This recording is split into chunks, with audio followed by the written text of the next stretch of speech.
ان کے نام بتاؤ. اس کا مطلب ہے وہاں مسمع جو مسمیان تھے وہ موجود تھے.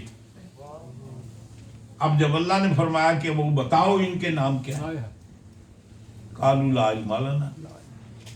باقی صاحب نے تو کورس پڑھایا ہی نہیں، انہیں امتحان لینا تھا، امتحان نہیں جاتا.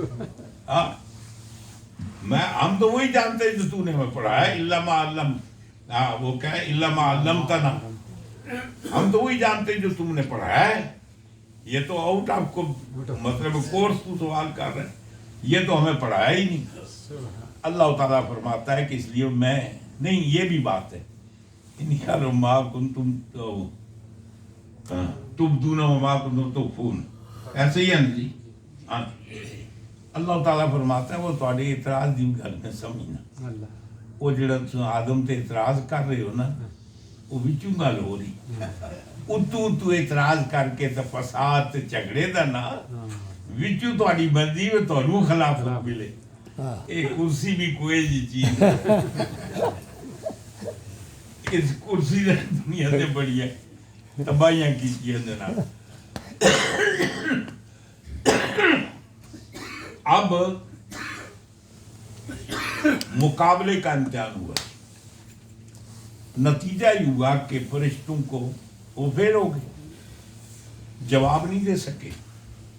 انہوں نے یہ کہا کہ اے باری تعالیٰ ہم تو وہی جانتے ما علمتنا، جو تو نے ہمیں سکھایا ہے. مطلب یہ ہے کہ انہوں نے ہینڈز اپ کر دیا کہ ہم یہ نہیں جانتے. اب یہ ہم بات اور بھی ہے، ایک ہوتا ہے انفرادی امتحان، ایک ہوتا ہے اجتماعی. سمجھ گئے نا جی. آدم علیہ السلام، اب پھر اللہ تعالیٰ نے آدم علیہ السلام سے کہا یا آدم انبئہم، ہاں اے آدم تو اب بتا. آدم علیہ السلام نے ایک ایک فرق کر کے سنا دیا. اب کمال کی بات ہے، امتحان یہ ہے کہ آدم کا امتحان انفرادی ہے، فرشتوں کا امتحان اجتماعی ہے. کسی سکول میں جائیں، کسی کالج یونیورسٹی میں، جتنے اسٹوڈنٹ ہیں ان کو اجازت دے دیں کہ آپ سارے مل کر پرچے حل کر سکتے ہیں. مجھے یہ بتائیں کسی یونیورسٹی کالج میں کوئی بندہ فیل ہو سکتا ہے؟ ممکن ہی نہیں. اس صورت میں فیل ہو سکتا ہے کہ جب ایک بھی پاس ہونے کے قابل نہ ہو. تو آدم علیہ السلام انفرادی امتحان مقابلے میں فرشتوں کے اجتماعی امتحان سے کامیاب ہو گئے. امتحان کس کا تھا؟ علم کا. اس کا مطلب پورے فرشتوں کا علم ایک طرف، ایک اللہ کے نبی کا علم. علم کے اندر سارے فرشتوں کو شکست دے. تو عرض کرنے کا مقصد یہ ہے کہ اللہ تعالیٰ وہ بیان کر رہا تھا، حضور فرماتے ہیں کہ اس رات کو سب کے اعمال پیش ہوتے ہیں نا جی. تو اللہ تعالیٰ توجہ فرماتا ہے کہ وہ بندہ اس وقت کیا کر رہا ہے. اگر وہ خواب غفلت میں ہے تو اللہ تعالیٰ فرماتا ہے اس کو جب اپنی پرواہ نہیں تو ہمیں کیا ہے. اور اگر وہ اس وقت جاگ رہا ہے، اللہ کی بارگاہ میں عبادت میں مصروف ہے، رب تعالیٰ فرشتوں کہتے ہیں ایسے کر، وہ پچھلے سال کی اس کی نیکیاں رہنے دینا کہ برائیوں ختم کر دے. کوئی نہیں غفلت کی اس وقت تو کم از کم میری بارگاہ میں. اب اس کی عمر لکھی تھی اگلے سال 2 مہینے تو بعد کام ختم کرنا ہے. اللہ تعالیٰ کہتا ہے ملک الموت تو چھوڑ اس کو، اگلا سال کینسل کر دو. اللہ تعالیٰ فرماتا ہے نا کہ جس کو چاہتا ہے ثابت رکھتا ہے، جس کو چاہتا ہے مٹاتا ہے. وَعِندَهُ أُمُّ الْكِتَابِ، اصل درکار تو اس کے پاس ہے. اللہ تعالیٰ فرماتا ہے اذا جاء اجلہم، جب کسی کی بھی اجل آ جاتی، لا نہ ایک لمحہ آگے ہوتی نہ ایک لمحہ پیچھے ہوتی ہے. تو اجل وہ ہے جو اللہ کے ہاں مقرر ہے، کسی کو تو کوئی پتہ نہیں. اس لیے جب سال ہو جاتا ہے نا، جن کا ٹائم آتا ہے، پھر اللہ تعالیٰ ریکارڈ دیتا ہے ملک الموت کو، ہاں بھائی اس سال اتنے لوگ ہیں. اب اللہ تعالیٰ دیکھتا ہے کہ یہ تو بڑی عبادت کر رہا ہے، قرآن پڑھ رہا ہے، رو رہا ہے، تو اللہ تبارک و تعالیٰ کہتا ہے ٹھیک ہے کوئی بات نہیں، پورے سال مہلت دے دو اس کو، پچھلے سال رزق تنگی میں گزارا، کوئی بات نہیں، اس سال رزق محفوظ دے دو، پچھلا سال بڑی بیماری میں گزارا، تکلیف میں، اس سال اس کی ساری بیماریاں دور کر دو۔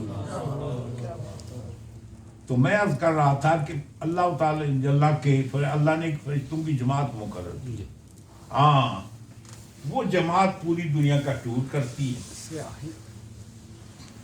اس کی اصل وجہ یہ ہے کہ آدم کی تخلیق بعد فرشتوں نے آبجیکشن کیا تھا، اعتراض کیا تھا نا کہ یہ فساد مچائے گا، خون بہائے گا، یہ بڑا فتنہ پرور ہے، بڑا فتنہ گر ہے۔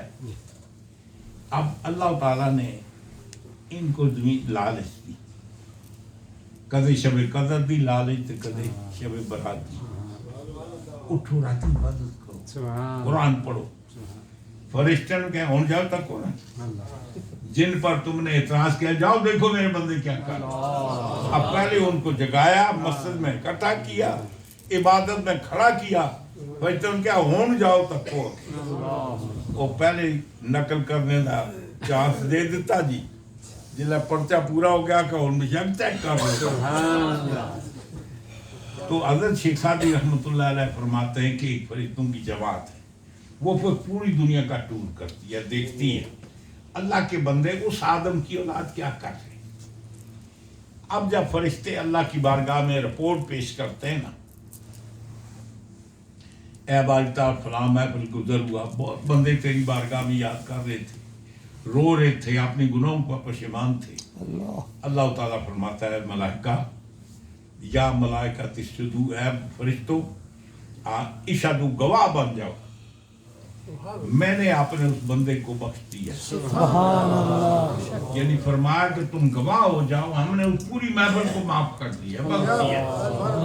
سبحان اللہ شاہ صاحب۔ وہ فرشتے کہتے ہیں باری تعالیٰ وہ سارے خلوص نال تو نہیں آئے، ایک تھے وہ مطلب کیا کرتے اس کو جاسوسی کرنا آئے، ایک تو مطلب ہے دوسروں کو اطلاع دینے کے دوسرے کام کے لیے آیا تھا، سارے تو خلوص کے ساتھ نہیں آئے۔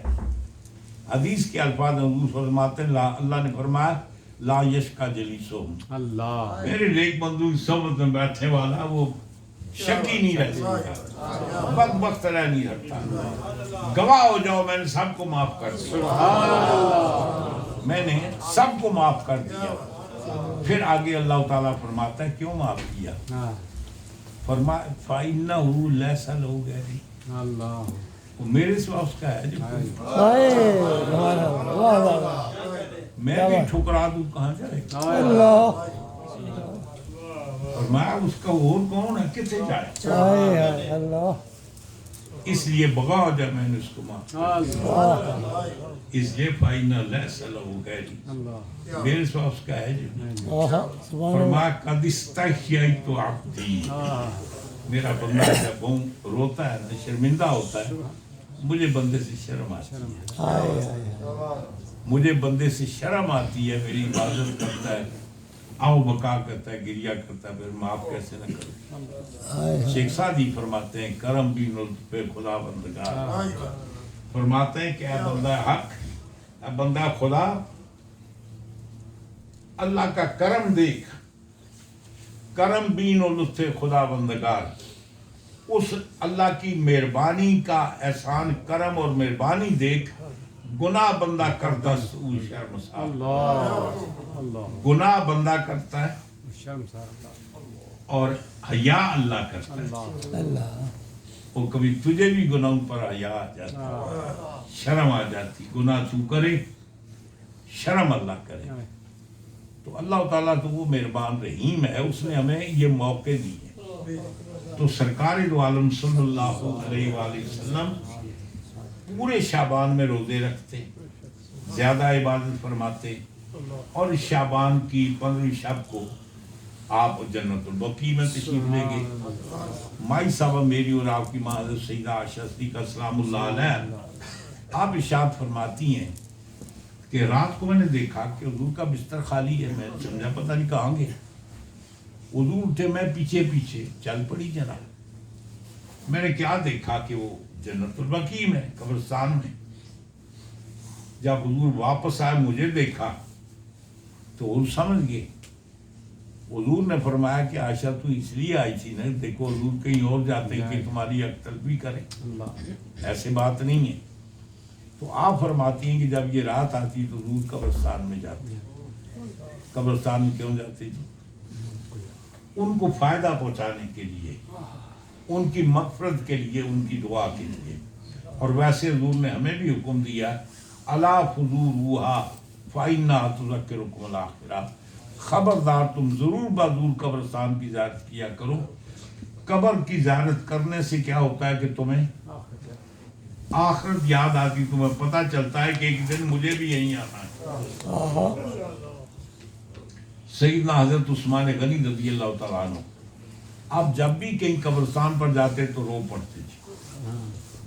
کسی دوسرے نے پوچھا کہ حضرت ایک بات بتائیں, آپ کو میں نے حضور کی بارگاہ میں دیکھا, حضور نے جنت کی نعمتوں کو بیان کیا, جہنم کے عذاب کو بیان کیا, آپ کو کبھی روتے نہیں دیکھا. یہ جب کبھی قبرستان میں آتے تو رو پڑتے, اس کی وجہ کیا؟ آپ نے فرمایا کہ قیامت کی پہلی منزل یہی ہے قبر. من نوقش فیہا اللہ, جو یہاں ناکام ہوا نا پھر آگے ہر منزل پر ناکام ہے. یہ پہلی منزل ہے. یہاں اگر ناکام ہو گیا تو پھر آگے سب جگہ ناکامی. تو بتانا حضور نے تو تاکید فرمائی قبرستان میں جب قبروں کی زیارت کرو, تمہیں کم از کم اور کچھ ہی اتنا تو یاد آئے گا کہ تمہیں بھی کل یہیں آنا ہے. جب اپنی موت یاد آئے گی تو ان کے لیے ہاتھ بھی اٹھیں گے, ان کے لیے دعا بھی کرو گے اس امید پر کہ کل تمہاری قبر پر بھی کوئی آئے. تو سرکار دو عالم صلی اللہ علیہ وسلم سب سے زیادہ روزے اس مہینے میں رکھتے, سب سے زیادہ عبادت اس مہینے میں کرتے. اب سوال یہ ہے کہ کون سی شریعت میں ہے کہ نماز پڑھنا بدعت ہے, روزہ رکھنا بدعت ہے؟ وہ کہتے ہیں نا ساون کے اندر کو ہرا ہرا نظر آتا ہے جی. وہ جن کی اپنے اندر شرک و بدعت پھنسا ہوا ہے نا, ان کو آگے پیچھے جلد دیکھتے ہیں یہی کچھ نظر آتا ہے جی. اللہ اپنے حبیب کے صدقے ہمیں ایسے گمراہوں سے بچائے. اصل وجہ دیکھنا یہ ہے کہ ہم کام کیا کرتے ہیں. جو کام کرتے ہیں کیا اس سے حضور کی سنت کو مٹ رہی ہے؟ کیا شریعت کے اندر کوئی نقص وارد ہو رہا ہے؟ ہم روزہ رکھتے ہیں, اس کی اصل موجود ہے رمضان. ہم نفل پڑھتے ہیں, اس کی اصل نمازیں موجود ہیں. ہم صدقات و خیرات لنگر پکا کر کھلاتے ہیں, اس کی اصل زکوٰۃ موجود ہے. ہم جو بھی کام کرتے ہیں یہ سب سرکار کے عمل سے ثابت ہے. اگر یہ چاہتے ہو بحیات قضائیہ جس صورت میں ہم کرتے ہیں اس صورت میں کیا حضور نے کبھی کیا؟ کیا حضور کے دور میں بھی ایسی مسجدوں کے مینار کبھی تھے, گنبد تھے؟ کیا حضور کے دور میں کوئی سیرت کے جلسے ہوتے تھے, کوئی جلوس نکلتے تھے, کوئی کتابیں چھپتی تھیں؟ یہ جو اب ٹی وی پر بیٹھ کر یہ اکیڈمی کے اندر بیٹھ کر ہر سنڈے کو درس دیتے ہو, یہ کہاں ثابت ہے؟ کیا یہ کام صحابہ کرام نے کسی نے کیا جی؟ وہ کمال کی بات ہے. وہ تم جو چاہو کرو وہ شریعت ہے. ہم نماز پڑھیں تو مجرم ہیں, روزہ رکھیں تو گناہ ہے, قرآن پڑھیں تو گناہ ہے. اللہ تعالیٰ فضل و کرم فرمائے بحمدہ تعالیٰ. یہ ان راتوں میں سے ایک رات ہے, اس رات کو عبادت کریں گے یقینی طور پر اللہ تعالیٰ ہمارے گناہوں کو معاف کرے گا, ہماری کوتاہیوں کو معاف کرے گا, ہمارے رزق میں اضافہ کرے گا, ہمیں آئندہ آنے والے سال میں اللہ تعالیٰ صحت عطا فرمائے گا. اللہ اپنے حبیب کے صدقے مجھے آپ سب کو. اب ایک اور بات کروں, مخصوص کوئی عبادت نہیں ہے. جیسے بعض لوگ کہتے ہیں نا وہ اتنے وہ اتنی رکعتیں پڑھو تو ہر رکعت ہی اتنی دفعہ سورہ فاتحہ پڑھو تو اتنی قرآن شریف پڑھو. ایسی کوئی بات نہیں. مطلب یہ اس رات کو عبادت کرنا. سب سے بہترین عبادت یہ ہے کہ آپ کی زندگی کی جو پیچھے فرض کی نمازیں رہ گئی سبحان اللہ. ویسے ایک مسئلہ بتاؤں آپ کو، جس کے ذمہ فرض عبادت ہے اس طرح کی نفلی عبادت اس بندے کی قبول ہی نہیں. ہائے ہائے ہائے، صحیح بات. اگر آپ کی زندگی کی پیچھے کی زکوٰۃ رہتی ہے، آپ کے صدقات قبول نہیں ہیں. بے شک. پہلے حساب کر کے پچھلی زکوٰۃ ادا کریں پھر صدقات دیں. یعنی فرض تو آپ کو یاد ہی نہیں، نفل کے پیچھے پڑے ہوئے. جس کی فرض نمازیں زندگی میں قضا ہیں اس کے نفل قابل قبول نہیں. جس کے رمضان کے فرض روزے قضا ہیں اس کے نفلی روزے بھی قابل قبول نہیں ہیں. سمجھ کے اس کا بہترین چانس یہ ہے کہ نفل پڑھنے کے بجائے ہم یہ کریں کہ زندگی کی پچھلی جو ہماری نمازیں جتنی ہو سکے ہم نمازیں قضا کریں، اور اگر نیت کر لیں نا آج کہ آج کے بعد ہم لگاتار، اور ایک دہاڑے سے نہیں ہوتی ہے، یہ عہد کر لیں کہ ہم زندگی میں آئندہ آنے والی وقتی نمازیں بھی پڑھیں گے، اس کے ساتھ ساتھ قضا بھی کریں گے. آپ نے ارادہ کر لیا قضا کریں گے، ایک بھی قضا نہیں کی تھی، ملک الموت آپ پہنچے، ساری زندگی نے قضا ہو گئی. سبحان اللہ. ہاں جی، قضا ایک بھی نہیں کی تھی، ساری قضا ہوئی. وہ کیسے وَمَن يَخْرُجْ مِن بَيْتِهِ مُهَاجِرًا إِلَى اللَّهِ وَرَسُولِهِ، جو آدمی اپنے گھر سے اللہ اور اللہ کے رسول کے لیے نکلے، ثم أدركه الموت، وہ کام کرنے تو پہلے فوت ہو گیا. آگے کا فواقع علی اللہ اجرہ، ہاں فواقع اجر اللہ، اللہ کے ذمہ واجب ہے جڑا کام نہیں کیتا وہ بھی اسوں سزا. سبحان ہائے اللہ. ہائے، سبحان اللہ. سمجھ گئے نا؟ نیت کر لی کہ آئندہ میں جتنیاں قضا نمازاں نا انہوں نے پڑھنا، اجے ایک بھی نہیں پڑھی. زندگی نے وفا نہ کی، بغیر پڑھے وہ ساری قضا ہو گئی. سبحان سبحان. تو پچھلی نمازیں قضا کرنی چاہیے. اللہ. اگر آپ کے روزے رہے تو نفلی روزے کے بجائے پچھلے روزے قضا کرنے چاہیے. سبحان. اتنی شریعت کا مسئلہ ہے کہ جس کی نمازیں قضا ہیں اس کے نفلی نمازیں قبول نہیں، جس کے رمضان کے روزے قضا ہیں اس کے نفلی روزے قبول نہیں، جس کے صدقات واجبہ ادا نہیں کیے اس کے یہ لنگر بھی قابل قبول نہیں، اس کے یہ صدقات و خیرات بھی قابل قبول نہیں ہے. اصل چیز جو ہمارے ذمہ ہے وہ ادا کرنی چاہیے. اب ان سوال ایک اور ہے، وہ پچھلیاں ہم یاد ہی نہیں. نماز کے ادا یا قضا و نیت کیا ہے؟ فرض ہے نا.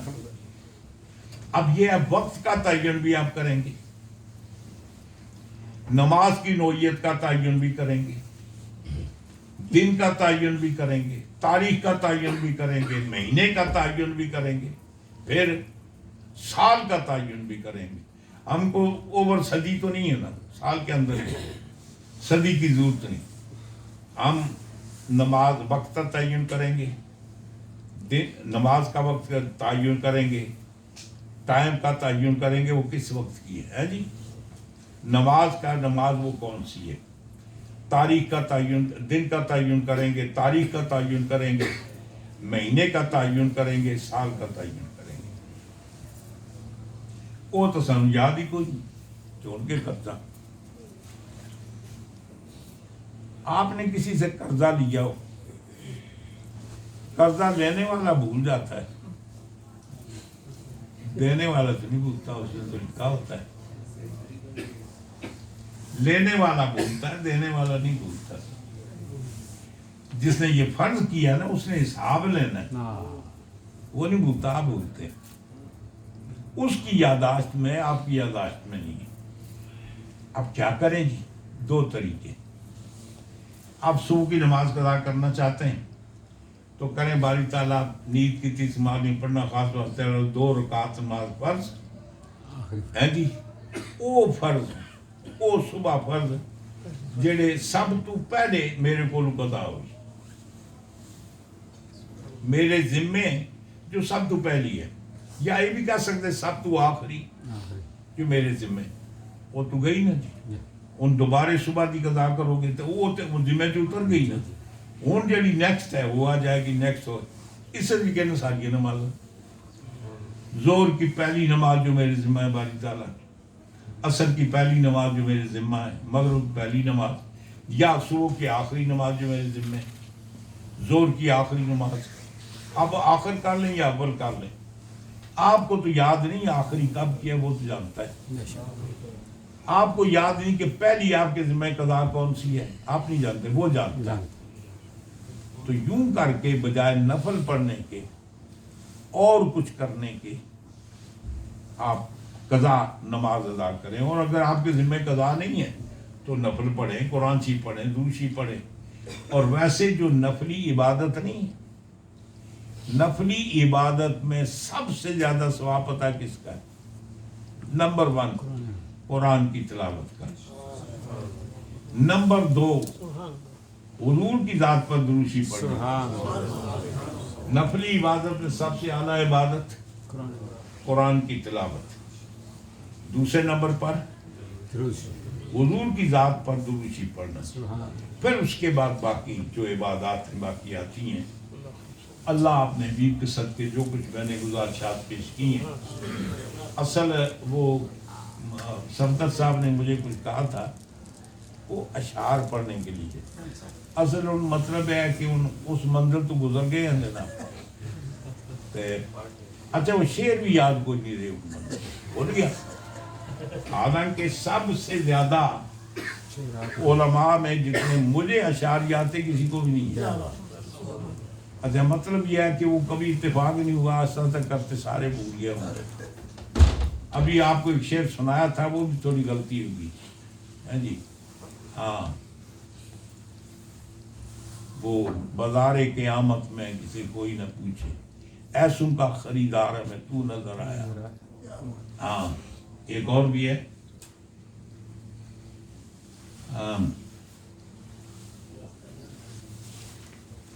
وہ نہیں یاد رہا.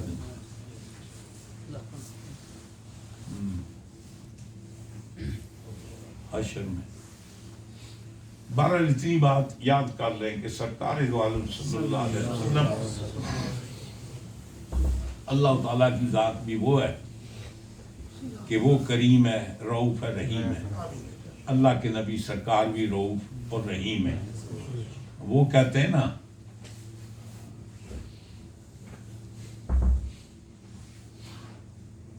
ہاں وہ اعلیٰ فرماتے ہیں تیرے ہی دامن پہ پڑتی. ابھی کیا ہے جی؟ ہاں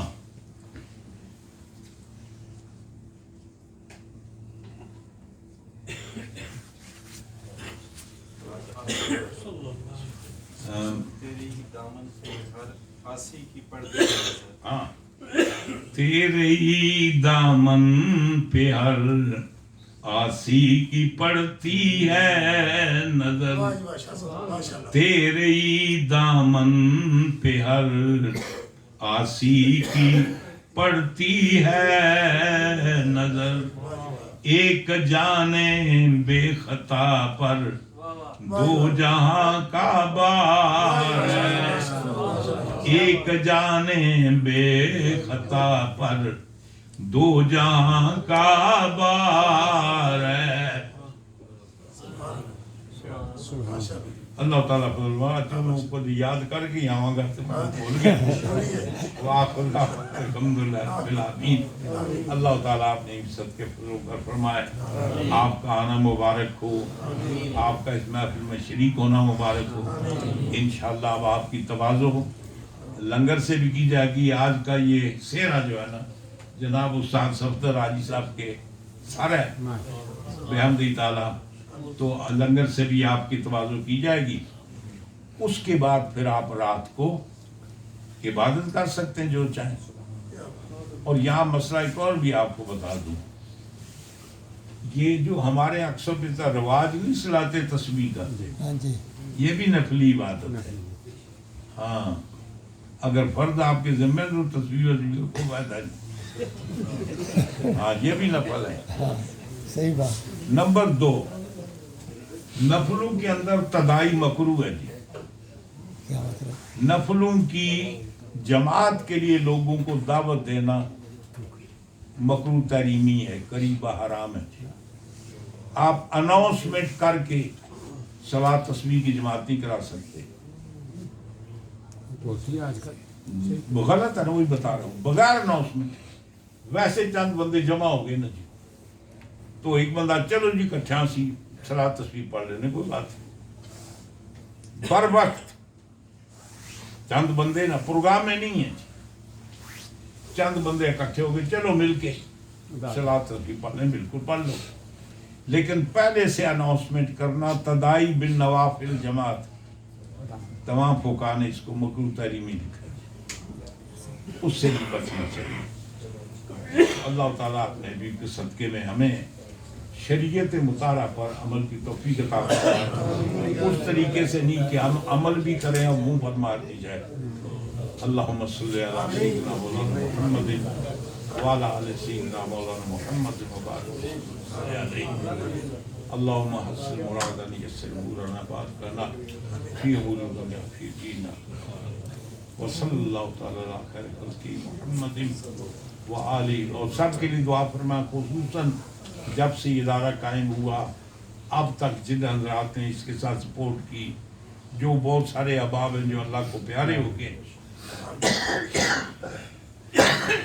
جو مرحومین ہیں ان کی مغفرت کے لیے دعا فرمائیں, جو حیات ہیں ان کی صحت یابی کے لیے بقائے عمر کے لیے دعا فرمائیں, اگر بیمار ہیں صحت یابی کے لیے, اگر افلاس کا شکار ہیں تو اللہ تعالیٰ ان کو مرفع العالی عطا فرمائے. مولا تعالیٰ جتنے حاضرین محفل ہیں, جو جس کی تمنا ہے مولا تعالیٰ تو خطرہ قلبی سے واقف ہے. اپنے حبیب کے صدقے, اس شب کے صدقے تیرا نام تیرا ذکر کیا گیا, تیرے نام کے واسطے سے اپنے محبوب کے ذریعے سب کی خالی چوریوں کو لبریز کر دے, چوریوں کو نظر مراد سے بھاگ دے. سب کو مولا تعالیٰ اپنے حبیب کے صدقے میں نعمتیں عطا فرما. وصلی اللہ تعالیٰ علی خیر خلقہ محمد وآلہ وصحبہ اجمعین برحمتک یا